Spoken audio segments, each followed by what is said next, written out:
24 மணி நேரமும் சாராயம் என்ன கலந்தாங்களோ என்ன பண்ணாங்களோ தெரியல.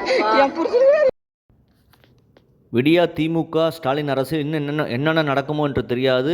ஜூன் 20 இன்று கள்ளக்குறிச்சியில் கள்ளச்சாராயத்தால் 42 பேர் மரணம் அடைந்திருக்கிறார்கள். ஒவ்வொரு முறை சாவும் போதும் வந்து 10 லட்ச ரூபாய் நிதி கொடுக்கிறார்கள். மற்றபடி திமுக எதுவும் செய்யவில்லை. ஒரு வருடம் முன்பு செங்கல்பட்டு மாவட்டத்தில் மரணமடைந்த 23 பேர் கள்ளச்சாராயத்தால் 10 லட்சம் கொடுத்தார்கள். அவ்வளவுதான். கள்ளச்சாராயம் தொடர்ந்து நடந்து கொண்டு இருக்கிறது.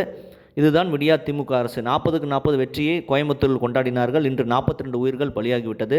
அண்ணாமலை அவர்கள் கண்டிப்பாக சிஎம் அவர்கள் உடனடியாக 1000 மதுக்கடைகளை மூட வேண்டும் என்று கூறியிருக்கிறார். அது மட்டுமல்ல, மத்திய உள்துறை அமைச்சரிடம் சொல்லி சிபிஐ என்கொயரி வைத்து குற்றவாளிகள் தண்டிக்கப்படுகிறார் என்று சொல்லியிருக்கிறார். ஜூன் 22ஆம் தேதி மாநிலம் அளவில் பாஜக போராட்டம் நடத்தும் என்று சொல்லியிருக்கிறார். கண்டிப்பாக இதை தமிழக பாஜக தான் திமுகவை எதிர்த்து செயல்படும் என்பது உண்மை.